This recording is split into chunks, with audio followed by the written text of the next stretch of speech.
The Merkel era in India, as Chancellor Angela Merkel prepares to hand over power to new coalition leader, an era ends in Germany and Europe. How did India's relation with Germany evolve in the Merkel years and what comes next? Germany has voted for a change, but with a mandate that requires a lot of negotiations before the next government is formed. After a slow campaigning start, the center left Social Democrats and their candidate for Chancellor Olaf Scholz, who were part of outgoing Chancellor Angela Merkel's governing coalition, have managed to transform the initial perception of German votes and climb to the top of the chart. The conservative Christian Democratic Union and its leader Armin Laschet have slumped to an all-time low and may be forced to take a seat in the opposition. The Greens and their candidate for Chancellor Anna Baerbock have emerged as the third largest party, clearly showing the response among voters to the climate crisis. The traditional kingmaker of the past, the Liberal Party, is in fourth position and remains crucial to forming the government. The populist right wing alternative for Deutschland has moved down the ladder but will still be present in parliament, which shows that they are entrenched in Germany's political landscape. Once the final results are declared, the long process of forming the government will be tried by both SPD and CDU. Angela Merkel was chancellor for 16 years, from 2005 to 2021. What did she do right to be able to serve for so long? Merkel is the third leader from the CDU to have an extraordinarily long tenure as chancellor. The other two leaders were Dr. Konrad Adenauer, who laid the foundation of West Germany, and Dr. Helmut Kohl, who was called the Chancellor of Unification.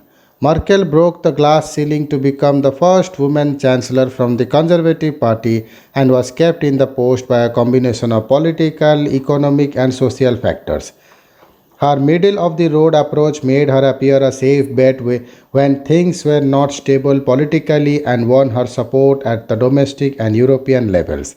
While many in Europe saw her as the only strong leader on the continent, to others she appeared as being risk averse in a typical German way, which brought the assurance that she would lead without rocking the boat. With the CDU being the largest party in the last four elections and Merkel facing no significant challenge to her leadership from within, she could drive the negotiations for coalition government, but she did not always to get optimal outcome. Thrice he formed a government with the Social Democrats termed the Grand Coalition. How are the economy, society, and politics of Germany different today from what they were when Merkel became Chancellor? A number of political, economic, and social development in Europe and the world had their impact on Germany. Merkel benefited from economic reforms initiated by her predecessor Gerhard Schröder, including a reduction in taxes, merging of unemployment and welfare benefits, and increasing the flexibility of the labor market. As a strong export based economy, Germany under Merkel outperformed France, UK, Spain, and Italy in Europe and posted robust exports behind only China and the US. During her tenure, unemployment in Germany came down by an order of 3 million, and 5 million people got jobs. The innovative Kurzarbeit short-time work scheme saved thousands of jobs and prevented layoffs by giving firms subsidies to keep workers on the rolls during the financial crisis and the pandemic. However, Germany has been slow to adapt to digitalization, and OECD data shows it ranks 34 out of 38 industrialized countries in internet speed. As Germany has seen demographic change, Merkel remains popular among the baby boomers, the generation born from the time World War II ended to the mid 1960s. 30 years after reunification in 1990, the memories of World War II are receding, but the East West divide continues despite the pumping of money into erstwhile East by successive German governments. Unemployment figures are still higher in new states as compared to the rest of Germany, and a significant percentage of the population thinks that the country should leave the European Union.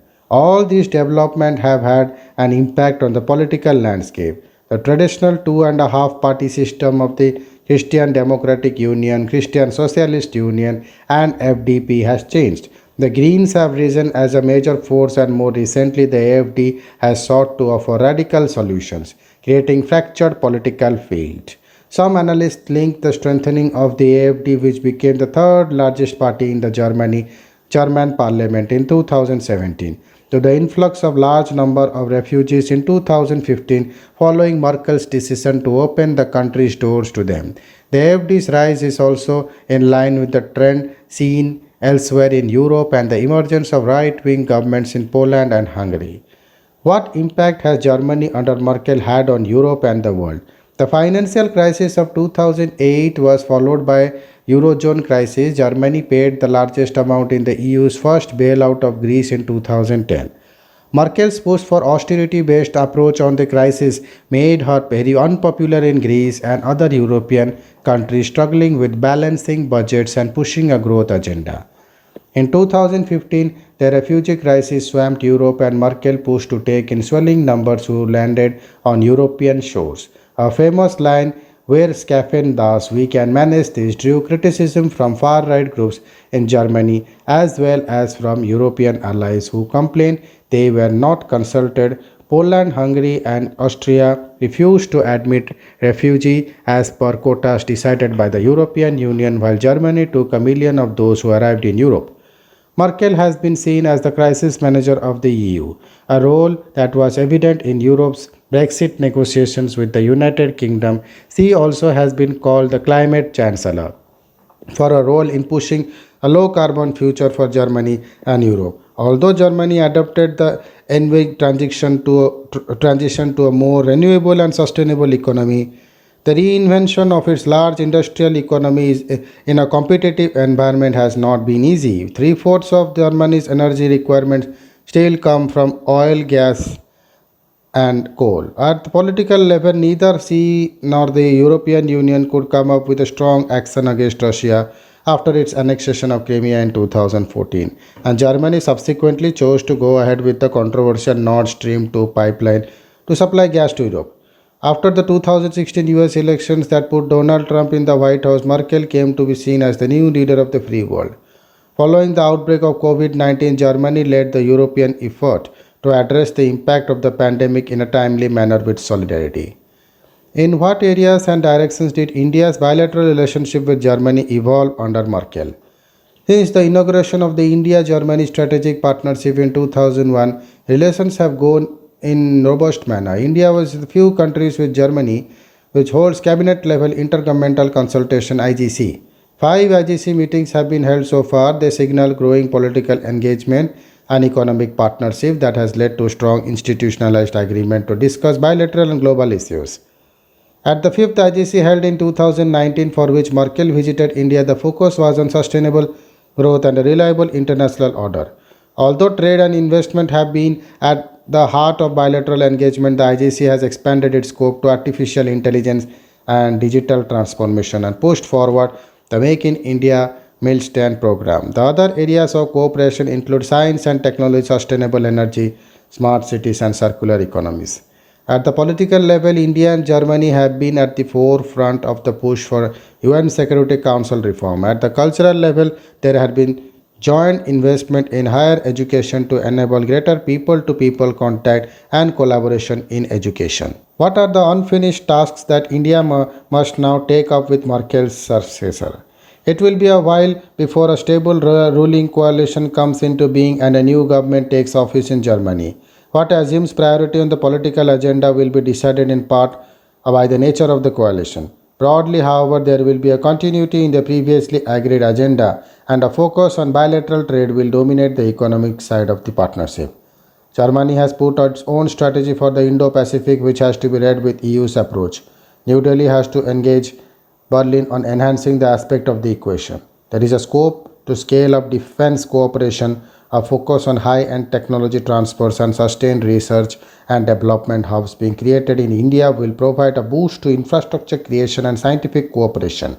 A major area of cooperation relates to climate change and building more sustainable energy solutions in India and offering it to third countries with co-branding. Another would be investment in higher education and fast tracking highly skilled in Indian employment in Germany. Thank you.